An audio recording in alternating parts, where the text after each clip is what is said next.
ઓમ નમઃ શિવાય. અધ્યાય 14 જલંધરની ઉત્પત્તિ. વ્યાસે કહ્યું, હે સનતકુમાર, આપને નમસ્કાર. હવે કૃપા કરીને જણાવો કે જે વખતે શિવે પોતાનું નેત્રનું તેજ સમુદ્રમાં પધરાવી દીધું ત્યારે તે સમયે શું થયું? સનતકુમારે કહ્યું, હે ભાઈ, જ્યારે શિવજીએ પોતાનું તે તેજ ખાસ સમુદ્રમાં નાખી દીધું તે સમયે તે બાળક થઈ ગયું. ગંગાસાગરના સંગમ ઉપર બેઠું બેઠું તે બાળક રડવા લાગ્યું. અત્યંત ઉચ્ચ સ્વરે રુદન કરતું હતું. તેના રુદનથી સંસાર વ્યાકુળ થઈ ગયો.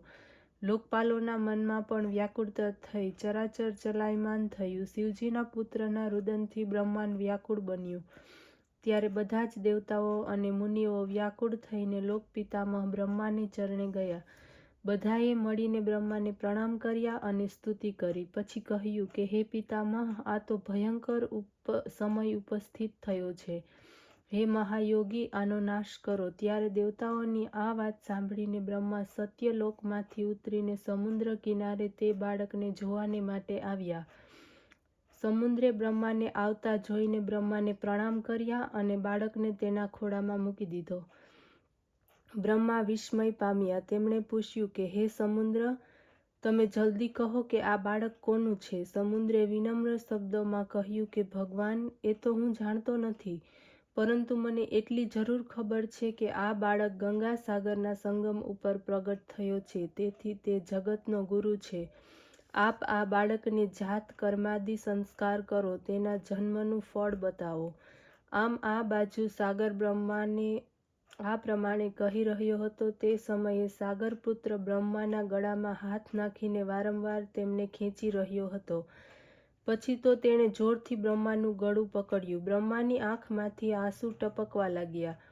ઘણી મહેનતના અંતે બળપૂર્વક બ્રહ્માએ 2 હાથથી પોતાનું ગળું છોડાવ્યું. બ્રહ્માએ સાગરને સાદર કહ્યું કે હું તમારા પુત્રનું જન્મફળ કહું છું, તે સાંભળો. મારી આંખમાંથી જે આ જળ નીકળ્યું તેના કારણે તેનું નામ જલંધર પડશે. એ ઉત્પન્ન થતાં જ તરુણ બની ગયો છે. તે સર્વ શાસ્ત્રોના પારને પામી શકશે. મહાપરાક્રમી, મહાધીરજવાળો, મહાયોગી રૂપે તથા રણમાં દુર્ગમ થશે. યુદ્ધમાં તે કાર્તિકેય સમાન ગંભીર થશે. સંગ્રામમાં તેમને સર્વને જીતનારો થશે. વિષ્ણુને જીતનારો થશે. તેમજ ક્યાંય કોઈનાથી હારશે નહીં. માત્ર શિવજીને છોડીને બધાથી અવધ્ય બનશે. જ્યાંથી તે ઉત્પન્ન થયો છે ત્યાં જ પાછો જશે. તેની સ્ત્રી ઘણી પતિવ્રતા, સૌભાગ્યશાલિની, સર્વાંગ સુંદરી, પરમ મનોહર, મિષ્ટભાષિની તથા શીલ સાગર થશે. સાગરને આ પ્રમાણે કહીને બ્રહ્માએ મહર્ષિ શુકને બોલાવ્યા. તેમના હાથોથી આ બાળકને દૈત્યોના અધિપતિ તરીકે અભિષિક્ત કર્યા. ત્યાર પછી તેઓ અંતર્ધ્યાન થઈ ગયા. પછી તો એ બાળકને જોઈને સમુદ્ર ઘણો જ પ્રસન્ન થયો. પોતાના સાથે તેનું પાલન કરીને તેને પુષ્ટ કર્યો. પછી કાલનેમી નામના અસુરને બોલાવીને વૃંદા નામની કન્યા સાથે વિધિપૂર્વક તેનું લગ્ન કરાવ્યું. વિવાહોત્સવમાં ઘણી ધામધૂમ થઈ. નદ, નદી અને સર્વ અસુરોને ઘણું જ સુખ થયું. સ્ત્રી સહિત જલંધર શુક્રાચાર્યના પ્રભાવથી અસુરોનું રાજ્ય કરવા લાગ્યો. અધ્યાય 15 દેવ જલંધર યુદ્ધ. સનતકુમાર આગળ કહેવા લાગ્યા કે એ સમયે જ્યારે સમુદ્રનો પુત્ર જલંધર પોતાની સ્ત્રી વૃંદા સાથે અસુરો દ્વારા સન્માન પ્રાપ્ત કરીને સભામાં બેઠો હતો, ત્યારે પરમ ક્રાંતિયુક્ત ભૃગુ ત્યાં આવીને પહોંચ્યા. જેના તેજથી બધી દિશાઓ પ્રકાશિત બની રહી હતી. ગુરુને આવેલા જોઈને અસુરો સહિત સાગરપુત્રે ઉઠીને ઘણા જ આદરથી તેમને પ્રણામ કર્યા અને તેજસ્વી ભૃગુએ તે સર્વની આશીર્વાદ આપ્યા. પછી તેમને એક દિવ્ય આસન ઉપર બેસાડ્યા. દૈત્યો પોતપોતાના સ્થાને બેઠા. સાગરપુત્રે નમ્રતાપૂર્વક આ પ્રશ્ન કર્યો કે હે ગુરુજી, રાહુનું મસ્તક કોણે કાપ્યું? એ આપ અમને કહો. એ વાત ઉપર શુક્રાચાર્યે વિરોચન પુત્ર હિરણ્યકશ્યપુ અને એમના ધર્માત્મા પૌત્રના પરિચય આપીને દેવતાઓ અને અસુરો દ્વારા કરવામાં આવેલી સમુદ્ર મંથનની કથા સંક્ષેપમાં કહીને કહી સંભળાવી. જ્યારે સમુદ્રમાંથી અમૃત નીકળ્યું ત્યારે રાહુ તે દેવતાઓની હારમાં જઈ બેઠો ત્યારે દેવતાઓના પક્ષપાતી ભગવાન વિષ્ણુએ રાહુનું મસ્તક કાપી નાખ્યું. આ સાંભળતા જ જલંધરની આંખ લાલ થઈ ગઈ. એ ક્રોધ કરવા લાગ્યો. પછી તે પોતાના ધર્ષ્મર નામના દૂતને બોલાવ્યો. ગુરુએ કહેલું સઘળું વૃત્તાંત કહી સંભળાવ્યું અને તેને આશા આપી કે તે શીઘ્ર ઇન્દ્રપુરીમાં જાઓ અને મારે શરણે લાવો. ધર્ષ્મર જલંધરનો હોશિયાર દૂત હતો. તે શીઘ્ર ઇન્દ્રની શુદ્ધમાં સભામાં પહોંચ્યો અને જલંધરના શબ્દોમાં જ કહ્યું કે હે દેવતાધામ, સમુદ્ર મંથન શા માટે કર્યું? મારા પિતાના સર્વ રત્નોને કેમ લઈ લીધા છે?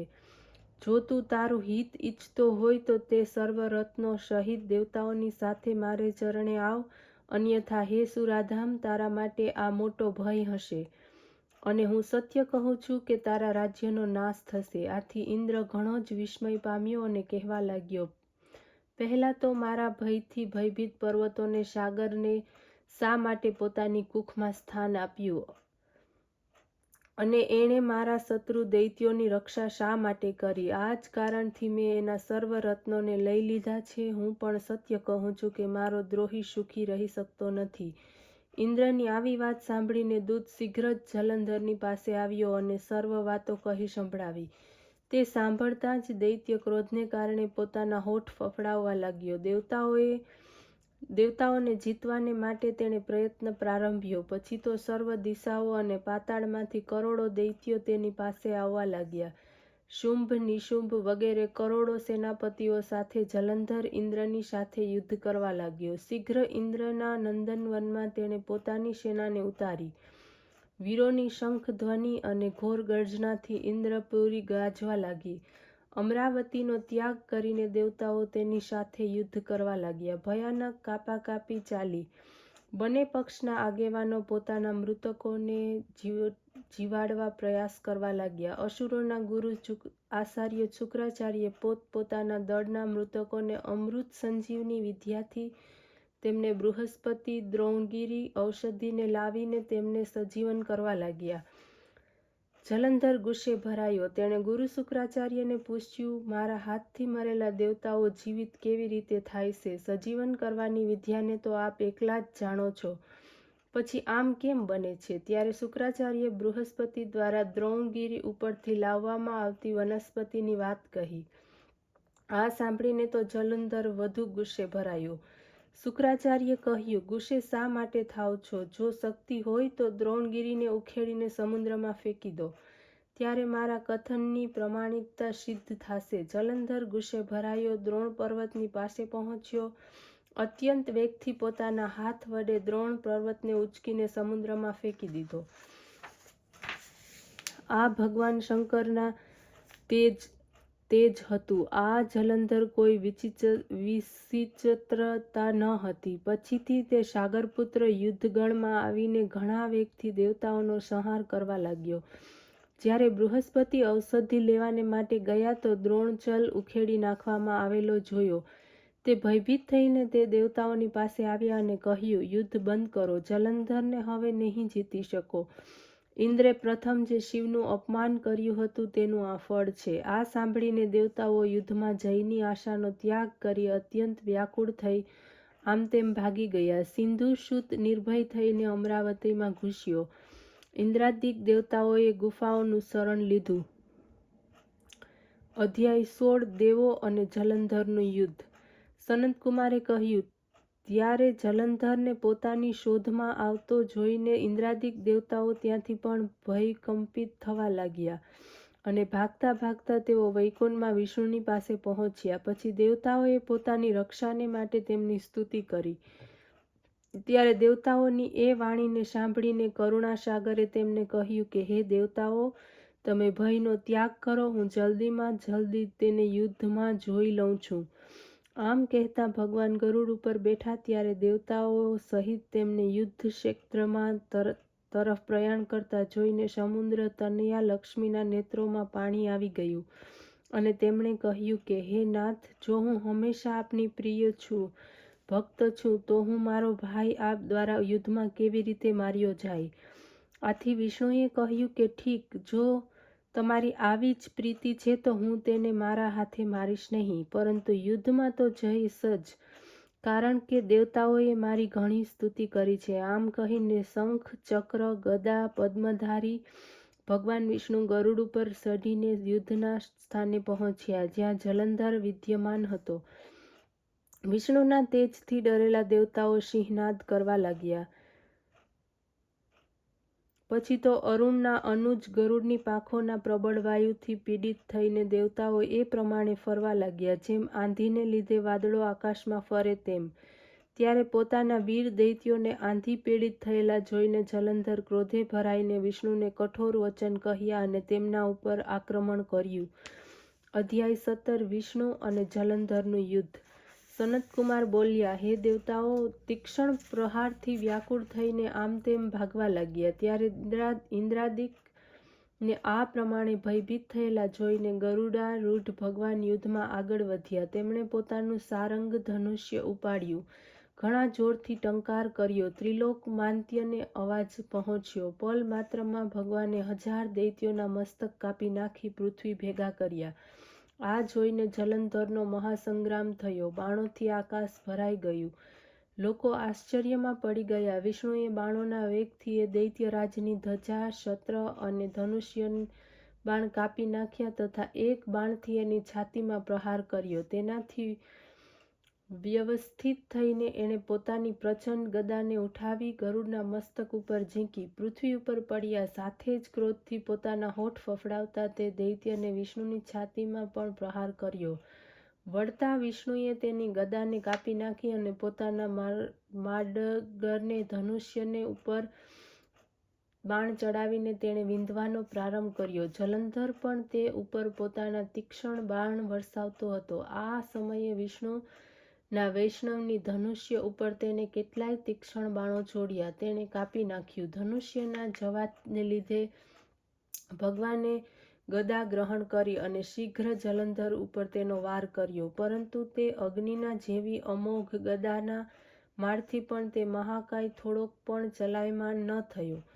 એ મંદોન્મન હાથીએ તો ગદાને ફૂલની માળા જાણી સાથે આ યુદ્ધ દુર્મંદ અત્યંત ક્રોધે ભરાઈને એક અગ્નિમુખ ત્રિશૂલ ઉઠાવીને વિષ્ણુ ઉપર ફેંક્યું. વિષ્ણુએ સ્મરણ કર્યું, નંદક નામના ત્રિશૂલથી તેના ખડગને છેદી નાખ્યું. જલંધરે ઝાટકો મારી વિષ્ણુની છાતી ઉપર જોરથી મુષ્ટિ પ્રહાર કર્યો.